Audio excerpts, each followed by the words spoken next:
வணக்கம். ஆகாஷ்வாணி புதுச்சேரி செய்தி சுருக்கம் வாசிப்பவர் ஆதவன்.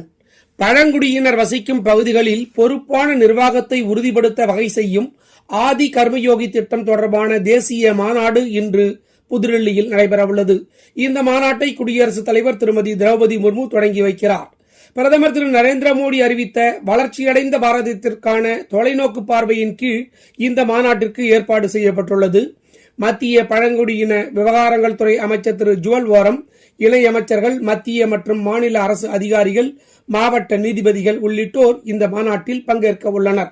சிறு விவசாயிகளின் நலனுக்காக வேளாண் அறிவியல் மையங்களை வலுப்படுத்துவது அவசியம் என்று புதுடெல்லியில் வேளாண் அமைச்சர் திரு சிவராஜ் சிங் சௌஹான் தலைமையில் நடைபெற்ற உயர்மட்ட கூட்டத்தில் அவர் இவ்வாறு கூறினார். மேலும் இக்கூட்டத்தில் பேசிய அமைச்சர், விவசாயிகளுக்கு வேளாண் அறிவியல் தொழில்நுட்பம் குறித்து பயிற்சி அளித்தல், புதிய கண்டுபிடிப்புகளை அறிமுகம் செய்தல் ஆகியவற்றில் இந்த மையங்கள் முன்னுரிமை அளித்து செயல்பட வேண்டும் என்று திரு சிவராஜ் சிங் சௌஹான் கேட்டுக் கொண்டார். தீபாவளியை முன்னிட்டு ஏராளமானோர் இன்றும் நாளையும் சொந்த ஊருக்கு செல்ல உள்ளதால் தமிழ்நாடு அரசு விரைவு போக்குவரத்து கழகம் சிறப்பு பேருந்துகளை இயக்குகிறது. இன்று முதல் 2165 சிறப்பு பேருந்துகள் இயக்கப்படும் என்று தமிழ்நாடு போக்குவரத்து துறை அமைச்சர் திரு சிவசங்கர் தெரிவித்துள்ளார். இந்நிலையில் தீபாவளிக்காக ஏராளமானோர் சொந்த ஊர் செல்வதால் ரயில் நிலையங்களில் அதிகமான கூட்டத்தை காண முடிகிறது.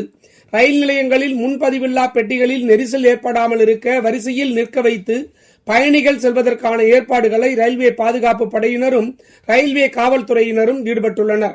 சுற்றுச்சூழலை பாதுகாக்கும் வகையில் மாசற்ற தீபாவளியை அனைவரும் கொண்டாட வேண்டும் என்று வலியுறுத்தப்பட்டு வருகிறது. உச்சநீதிமன்ற தீர்ப்பின் அடிப்படையில் தீபாவளி அன்று காலை 6 மணி முதல் 7 மணி வரையும், இரவு 7 மணி முதல் 8 மணி வரையும் மட்டுமே ஒலி எழுப்பும் பட்டாசுகளை வெடிப்பதற்கு நேரம் நிர்ணயிக்கப்பட்டுள்ளது. கடலூர் மாவட்டம் வேப்பூர் அருகே நேற்று இடி தாக்கியதில் 4 பெண்கள் உயிரிழந்தனர். மக்காச்சோளம் பயிரிட்ட நிலத்தில் களை எடுத்துக் கொண்டிருந்த போது இந்த சோக சம்பவம் நிகழ்ந்ததாக எமது செய்தியாளர் தெரிவித்தார். இத்துடன் இந்த செய்தி சுருக்கம் நிறைவு பெறுகிறது.